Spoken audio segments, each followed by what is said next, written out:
Guys, it's me Thripthi and welcome back to our channel. അപ്പോൾ എല്ലാവരും സുഖമായിട്ട് സേഫായിട്ടൊക്കെ ഇരിക്കാമെന്ന് വിചാരിക്കുന്നു. ഇത് നമുക്ക് കാലത്ത് കട്ടൻ ചായ ആണ് കേട്ടോ. നമുക്ക് പാല് ക്യാൻസലായിപ്പോയി.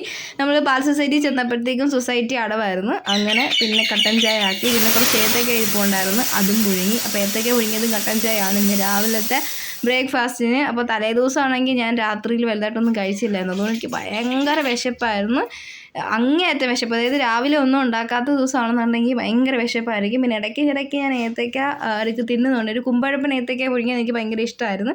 പക്ഷേ അധികം ഏത്തയ്ക്ക ഇരിപ്പില്ലായിരുന്നു, അതുകൊണ്ട് കുറച്ചേ ഉള്ളായിരുന്നു പുഴുങ്ങാനായിട്ട്. പിന്നെ പപ്പ നാളത്തേക്കുള്ള മീനും കൂടി വാങ്ങിച്ചുകൊണ്ട് വന്നായിരുന്നു കേട്ടോ. എല്ലാ ദിവസവും ഇങ്ങനെ 2 ദിവസത്തേക്കുള്ള മീനോ കാര്യങ്ങളൊന്നും വാങ്ങിക്കത്തില്ല. എന്നും നമുക്ക് മീൻ കാണും. നമുക്കിവിടെ കടലൊക്കെ ഉണ്ടായതുകൊണ്ടും ഒരുപാട് മീൻ കിട്ടുന്ന സ്ഥലം ആയതുകൊണ്ട് മീനെന്നും കാണും.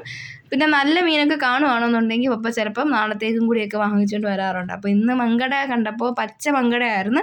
ഒരെണ്ണം ഇച്ചിരി വലുതായിരുന്നു, ഒരെണ്ണം കുറച്ച് ചെറുതായിരുന്നു. അപ്പോൾ അതുകൊണ്ട് അത് കണ്ടപ്പോൾ അപ്പോൾ വാങ്ങിച്ചിട്ട് വന്നതാണ്. ചില സ്ഥലത്തൊക്കെ വങ്കട എന്നാണ് പറയുന്നതെന്ന് തോന്നുന്നു കേട്ടോ. ഒരുപാട് പേര് എൻ്റെ അടുത്ത് പറയാറുണ്ട് മങ്കടയല്ല വങ്കടയാണെന്ന്. പക്ഷേ ഇവിടെയൊക്കെ ഞാൻ മങ്കടയെന്ന് പറഞ്ഞാണ് ഞാൻ കേട്ടിട്ടുള്ളത്. അപ്പോൾ എന്തായാലും മങ്കടയായാലും കണ്ടപ്പോൾ മനസ്സിലായല്ലോ ആളാരാണെന്ന്. അപ്പോൾ അതാണ്. പിന്നെ അതെടുത്ത് ഫ്രിഡ്ജ് വെച്ച്, പിന്നെ നമുക്ക് ബീഫിൻ്റെ ഫ്രൈഡ് റൈസ് വെക്കാൻ വേണ്ടിയിട്ട് ബീഫ് ഒന്ന് റോസ്റ്റ് ചെയ്തിട്ട് റൈസ് സെപ്പറേറ്റ് വെക്കുന്നു. അപ്പോൾ അതിനായിട്ട് നമ്മുടെ ഗ്രാമ്പൂ, പട്ട, ഏലക്ക, വയനയില, കുരുമുളക് അങ്ങനെയുള്ള സാധനങ്ങളൊക്കെ എണ്ണയിലൊന്ന് മൂപ്പിക്കുന്നുണ്ട്, ആ ഒരു മണം കിട്ടാൻ വേണ്ടിയിട്ട്. പിന്നെ സവാള, അത് കഴിഞ്ഞിട്ട് കുറച്ച് കൊച്ചുള്ളി അങ്ങനെ ഇട്ടിട്ട് അതെല്ലാം ഒന്ന് വാടി വരുമ്പോഴത്തേക്കും മഞ്ഞൾപ്പൊടി ഇടുന്നുണ്ട്, ഉപ്പിടുന്നുണ്ട്. പിന്നെ അത് കഴിഞ്ഞിട്ട് ഇഞ്ചി, വെളുത്തുള്ളി ചതച്ചത്, പച്ചമുളക്, മുളക് പൊടി, മല്ലിപ്പൊടി, കുരുമുളക് പൊടി, കുറച്ച് പെരിഞ്ചീരകത്തിൻ്റെ പൊടി ഇടുന്നുണ്ട്. അപ്പോൾ നല്ലൊരു മണം കിട്ടും.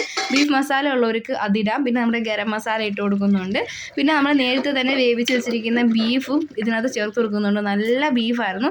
ബീഫിന് കുറച്ച് നെയ്യ് ഉണ്ടെങ്കിലാണ് ബീഫ് ആ ഒരു കറിക്ക് നല്ല ടേസ്റ്റ് കിട്ടത്തുള്ളൂ. അല്ലെങ്കിൽ നമ്മൾ എത്ര നന്നായിട്ട് വെച്ചാലും ബീഫിന് വലിയൊരു രസം വരത്തില്ല, ഒരു ടേസ്റ്റ് വരത്തില്ല. നല്ല നെയ്യുള്ള ബീഫ് ഇടണം. നല്ല നെയ്യുള്ള ബീഫായിരുന്നു, ചവൊന്നും ഉണ്ടായിരുന്നില്ല. പിന്നെ നമുക്ക് ബിരിയാണിക്ക് വേണ്ടിയിട്ടുള്ള അരി അളന്നെടുക്കുകയാണ്. ഈ ഒരു നാഴിയിലാണ് ഞങ്ങളുടെ വീട്ടിൽ പണ്ട് തൊട്ടേ അരി അളക്കുന്നത്. ഞാൻ ജനിച്ചന്ന് തൊട്ടേ കാണുന്നത് ഈ നാഴിയാണ് കേട്ടോ. വളരെ പൗരാണികമായിട്ടുള്ളൊരു നാഴിയാണ്. അപ്പോൾ അതിലാണ് ഞങ്ങൾ അരി അളക്കാറുള്ളത്, പണ്ട് തൊട്ടേ ഉള്ളതാണ് കേട്ടോ. അങ്ങനെ അരിയൊക്കെ അളന്ന് അത് പിന്നെ കഴുകി കുറച്ച് നേരം വെക്കണം. വെച്ചതിന് ശേഷമാണ് നമ്മൾ പിന്നെ അത് ഫ്രൈ ചെയ്യുന്നത്. പിന്നെ ബിരിയാണിക്ക് ഡെക്കറേറ്റ് ചെയ്യാൻ വേണ്ടിയിട്ടുള്ള സവാള, അണ്ടിപ്പരിപ്പ്, കിസ്മിസ് ഇതെല്ലാം ഫ്രൈ ചെയ്ത് വെക്കുന്നുണ്ട്. പിന്നെ നമ്മൾ ആ ഒരു എണ്ണയിൽ തന്നെ കുറച്ച് പപ്പടവും കൂടി പൊള്ളിക്കുന്നുണ്ട്. അപ്പം പപ്പടം പൊള്ളിക്കുന്ന ഇടയ്ക്ക് ഞാൻ പിറക്കി തിന്നുന്നുണ്ട് കേട്ടോ. കാരണം എനിക്ക് ഭയങ്കരമായിട്ട് വിശപ്പായിരുന്നു. വിശപ്പിൻ്റെ അങ്ങേയറ്റം വിശപ്പ്. നീ ആക്രാന്തം മൂത്ത് ഈ ബിരിയാണി തിന്നാനുള്ള ആക്രാന്തത്തിലാണോ എന്നൊന്നും എനിക്കറിയാൻ വയ്യ. ഭയങ്കര വിശപ്പായിരുന്നു. പിന്നെ അത് കഴിഞ്ഞിട്ട് നമ്മൾ ചെമ്പിനകത്ത് കുറച്ച് നെയ്യ് ഒഴിച്ചിട്ട് ആ നെയ്യിൽ നമ്മൾ ബിരിയാണിയുടെ അരി ഒന്ന് വറുത്തെടുക്കുന്നുണ്ട്. അപ്പോൾ ഇതിനൊരു പരുവം എന്ന് വെച്ച് കഴിഞ്ഞാൽ നമ്മൾ കുറച്ചിങ്ങനെ വറക്കുമ്പോഴത്തേക്കും അതിനകത്ത് ഇങ്ങനെ ടിക് ടിക് ടിക് ടിക് ടിക് എന്ന് സൗണ്ട് കേൾക്കും. അതാണ് അതിൻ്റെ ഒരു പരുവം. പിന്നെ ഒരു 4 മുട്ട നമ്മൾ ഉച്ചത്തേക്ക് വേണ്ടിയിട്ട് പുഴുങ്ങുന്നുണ്ട്.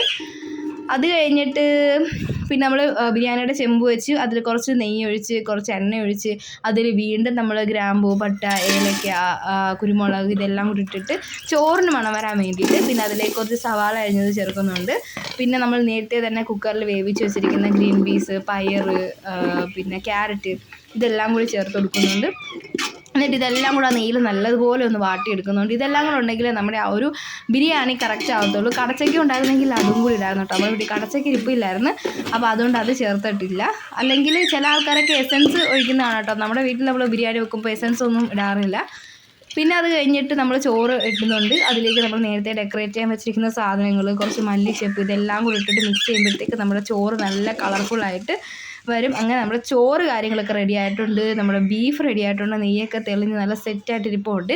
പിന്നെ മുട്ട നമ്മൾ പുഴുങ്ങിയ മുട്ടയായിരുന്നു. അതിലേക്ക് കുറച്ച് മഞ്ഞൾപ്പൊടിയും കുരുമുളക് പൊടിയും മഞ്ഞൾപ്പൊടിയും ഉപ്പും കൂടി ഇട്ട് പുരട്ടി എണ്ണയിൽ ഒട്ടൊന്ന് ഫ്രൈ ചെയ്യുന്നുണ്ട്. അപ്പോൾ കുറച്ചും കൂടി നമുക്ക് ആ ഒരു സ്പൈസി ആയിട്ട് നമുക്ക് കുറച്ചൊരു ടേസ്റ്റ് കൂടും. അങ്ങനെ ഫൈനലി നമ്മുടെ ചോറും ബീഫും പപ്പടവും സാലഡും മുട്ട ഫ്രൈ ചെയ്തതും അച്ചാറും ഒക്കെ റെഡി ആയിട്ടുണ്ട്.